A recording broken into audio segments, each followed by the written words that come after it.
भागलपुर के Sandis compound मैदान में मंगलवार को सामाजिक न्याय एवं अधिकारिता मंत्रालय भारत सरकार के द्वारा एक भव्य सामाजिक अधिकारिता शिविर का आयोजन किया गया। इस शिविर का उद्देश्य दिव्यांगजन एवं वरिष्ठ नागरिकों को ADIP योजना और राष्ट्रीय वयोश्री योजना के तहत निःशुल्क सहायता उपकरण प्रदान करना था। शिविर का उद्घाटन केंद्रीय सामाजिक न्याय एवं अधिकारिता मंत्री श्री BL वर्मा ने MLC doctor NK Yadav, Pirpainti विधायक ललन पासवान, सांसद प्रतिनिधि अपर्णा कुमारी, भाजपा जिलाध्यक्ष और JDU जिलाध्यक्ष सहित कई अन्य विशिष्ट अतिथियों की उपस्थिति में दीप प्रज्वलन कर किया गया। इस अवसर पर सैकड़ों लाभार्थियों को ट्राईसाइकिल, इलेक्ट्रिक साइकिल, श्रवण यंत्र, चलने की छड़ी, व्हील चेयर सहित विभिन्न सहायक उपकरण वितरित किए गए। अपने संबोधन में केंद्रीय मंत्री BL वर्मा ने कहा कि प्रधानमंत्री नरेंद्र मोदी के नेतृत्व में सरकार समाज के प्रत्येक वर्ग, विशेषकर दिव्यांग जनों के जीवन में सकारात्मक बदलाव लाने के लिए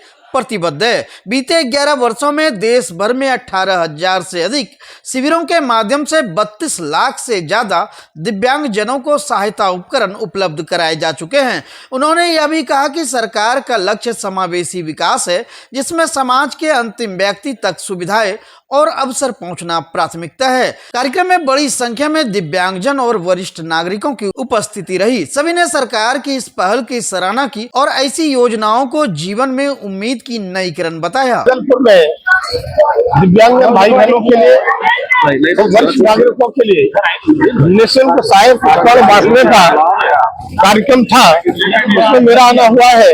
और मैं कह सकता हूँ 1720 लोग यहाँ पर दिव्यांगजन भाई बहन और हमारे वरिष्ठ नागरिक गण में आए हैं और 550 लोग आज हम दे रहे हैं। शुभारंभ आज हो गया है। अब जो शेष बचे हैं भागलपुर के सभी लोगों के लिए एक व्यक्ति के लिए सहायक को निःशुल्क दिया जाएगा।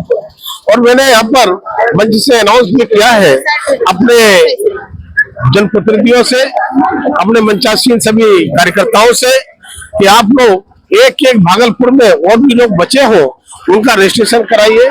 उनके लिए भी आवश्यकता पड़ेगी तो दोबारा से फिर से कैंप लगाएंगे और किसी भी वरिष्ठ नागरिक के लिए और दिव्यांगजन भाई बहन को छोड़ा नहीं जाएगा। उनका जीवन कैसे सहज बने, सरल बने, आसान बने। हमारे प्रधानमंत्री कहते हैं सबका साथ, सबका विकास, सबका विश्वास और सामूहिक रूप से देश के विकास में सबका सामूहिक प्रयास। अब ये दिव्यांगजन भाई बहनों का भी उतना ही प्रयास। हमारे प्रधानमंत्री कहते हैं 140 करोड़ लोग जब विकास की तरफ एक कदम आगे बढ़ाते हैं, मेरा देश 140 कदम आगे बढ़ता है। उस देश के विकास में हमारे वरिष्ठ नागरिकों का और दिव्यांगजन भाई बहनों का भी उतना ही योगदान हो, इसके लिए माननीय प्रधानमंत्री उनको सशक्तिकरण के लिए, उनको सशक्त बनाने के लिए, उनको आत्मनिर्भर बनाने के लिए लगातार काम करते हैं। और आज मंगलवार को सैंडिस कंपाउंड मैदान में सामाजिक अधिकारिता शिविर का आयोजन किया गया, जिसमें दिव्यांग जनों और वरिष्ठ नागरिकों को केंद्र सरकार की योजनाओं के तहत सहायता उपकरण वितरित किए गए। शिविर में ADIP योजना और राष्ट्रीय वयोश्री योजना के तहत ट्राईसाइकिल, श्रवण यंत्र, चलने की छड़ी, व्हील चेयर जैसे सहायक उपकरण निःशुल्क दिए गए। कार्यक्रम का सबसे भावुक क्षण उस समय आया जब दिव्यांग मंजूश्री झा को ट्राईसाइकिल प्रदान की गई। ट्राईसाइकिल मिलते ही उनकी आंखों में खुशी के आंसू छलक पड़े। उन्होंने कहा कि अब मैं बिना किसी पर निर्भर हुए घर से बाहर जा सकूंगी, यह मेरे लिए आजादी जैसा है। उन्होंने प्रधानमंत्री नरेंद्र मोदी और सरकार को धन्यवाद देते हुए कहा, यह योजना उनके जैसे जरूरतमंदों के जीवन में आशा की किरण लेकर आई है। शिविर में बड़ी संख्या में दिव्यांग और वृद्ध नागरिकों ने भाग लिया। सभी को सहायता उपकरण मिलने के बाद उनके चेहरे पर संतोष और आभार झलक रहा था। वहीं सांसद प्रतिनिधि अपर्णा कुमारी ने बताया कि इस तरह के शिविरों का मकसद समाज के सबसे जरूरतमंद वर्ग तक सरकारी योजनाओं का लाभ पहुंचाना है, ताकि उन्हें सम्मान के साथ जीने का अवसर मिल सके। सरकार की तरफ से जो ये सब हो रहा है विकलांग लोग के लिए बहुत ही अच्छा काम हो रहा है और हर विकलांग को कम से कम ये जो है ना कि एक जीने की चाह जागृत कर रहा है कि अगर तुम जमीन पे कीड़े के मुताबिक घसकती हो ना तो ये मिल गया तो हमको कम से कम माँ बाप अगर गोदी भी उठा के रख देगा ना, वो पीछे भी सहारा बनेगा ना, तो हम आगे चल सकते हैं। कितने दिनों से आज 25 साल से हम पड़े हुए हैं, लेकिन आज तक 25 साल से कोई सुविधा नहीं मिला हमको एक भी। अभी बहुत अच्छा एक्साइटेड फील हो रहा है कि कम से कम जमीन से ऊपर बैठे हुए हैं। हमें हमेशा जमीने पे बैठे रहते थे। प्रधानमंत्री को क्या कहेंगे? प्रधानमंत्री को दुआ देंगे कि विकलांग लोग के लिए जो इतना अच्छा काम किए, दिल से आत्मा से दुआ कि वो आगे बढ़े और आशीर्वाद के हमेशा खुश रहे। सब विकलांग लोग के लिए कुछ न कुछ करते रहे। क्या नाम हुआ? मंजूषा झा। माननीय प्रधानमंत्री जी का आशीर्वाद मिला। आज जो कैंप आप देख रहे हैं, प्रधानमंत्री जी का आशीर्वाद है। मैं पूरी एलिम्को टीम, सांसद कार्यालय की टीम में नवरात्रा में भी घर घर जा करके लोगों को जागरूक की हूँ, कैंप तक लाई हूँ। माननीय सांसद स्वयं प्रचार किए हैं। 4 बजे आप लोगों के दौरान किया गया। प्रशासन के तरफ से ये लापरवाही हुई है, क्योंकि मंत्री जी का प्रोटोकॉल 4 बजे शाम का था। आप लोगों ने भी सुना, मंत्री जी ने अपने वचन में कहा ये चीज, लेकिन प्रशासन की कहीं ना कहीं लापरवाही हुई है। दिव्यांगजन यहाँ पे आ गए थे और आप लोग तो आ ही गए थे 11 बजे, आप लोगों ने भी देखा। जो लोग वापस चले गए उन लोगों को कैसे मिलेगा? उन लोगों के घर तक मैं जा करके सहायक उपकरण वितरण करूंगी। नगोछिया NH 31 पर नन्हकार गांव के पास मंगलवार को हुए एक दर्दनाक सड़क हादसे में मोटरसाइकिल सवार युवक की मौत हो गई। घटना बीपुर थाना क्षेत्र की है। मृतक की पहचान खगड़िया जिला के पसराहा थाना निवासी निर्मल कुमार के 34 वर्षीय पुत्र इंदल शर्मा के रूप में हुई है। प्राप्त जानकारी के अनुसार इंदल शर्मा अपाचे बाइक से खगड़िया से नवगछिया की ओर जा रहे थे। इसी दौरान नन्हकार के पास एक अज्ञात वाहन ने उनकी बाइक को जोरदार टक्कर मार दी। हादसे में वह गंभीर रूप से घायल हो गए, जिसके बाद स्थानीय राहगीरों ने तत्काल इसकी सूचना पुलिस को दी। वहीं सूचना मिलते ही बिहपुर पुलिस मौके पर पहुंची और घायल को नवगछिया अनुमंडलीय अस्पताल में भर्ती कराया गया, जहां इलाज के दौरान उसकी मौत हो गई। अस्पताल में तैनात डॉक्टर के अनुसार युवक के सिर में गहरी चोट लगी और अत्यधिक रक्तस्राव के कारण उसकी जान नहीं बचाई जा सकी। पुलिस ने मृतक की बाइक को जब्त कर लिया है और अज्ञात वाहन की पहचान के लिए जाँच शुरू कर दी है।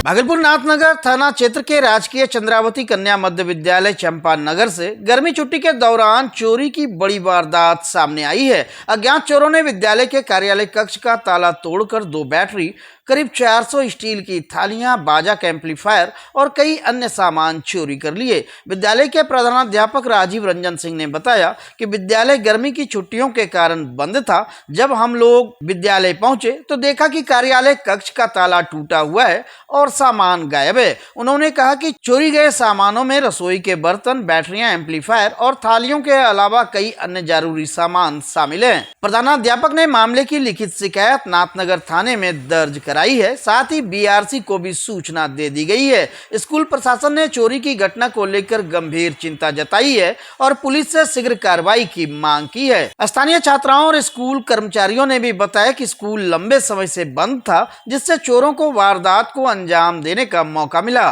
पुलिस फिलहाल चोरों की पहचान और गिरफ्तारी के प्रयास में जुटी हुई है। 30 तारीख को योगा दिवस के दिवस पर हम और ललन गुप्ता टीचर दोनों आए 7:30 बजे। तो विद्यालय तो बंद था 20 दिन से। तो आए तो देखते हैं कि ऑफिस का गेट खुला हुआ, ताला कहीं नहीं है, गेट खुला हुआ है, खाली गेट सटा हुआ था। थोड़ा सा खोले तो देखे पूरा अस्त व्यस्त था। सब कुछ देखने लगे तो न सारा थाली, टब, 2 नया टब आया था, उसका ढक्कन था, पहले का भी ढक्कन था, 3 बाल्टी था, पुराना नया मिला के लगभग 400 थाली था। ट्रंक तोड़ करके उसमें से 2 कंप्यूटर का बैटरी ले लिया, एक एम्पलीफायर लाउड स्पीकर का ले लिया, यही सब। 1 घंटी था स्कूल का, वो भी ले लिया। लगभग कितने की चोरी हुई होगी? अब कैसे बतावे, लगभग 20-25 हजार लगभग। गर्मी छुट्टी में स्कूल बंद रहने के कारण जो है हाँ, अब कौन दिन किया पता नहीं, थोड़े देखे तो कैसे पता चला? आज नहीं परसों पता चला।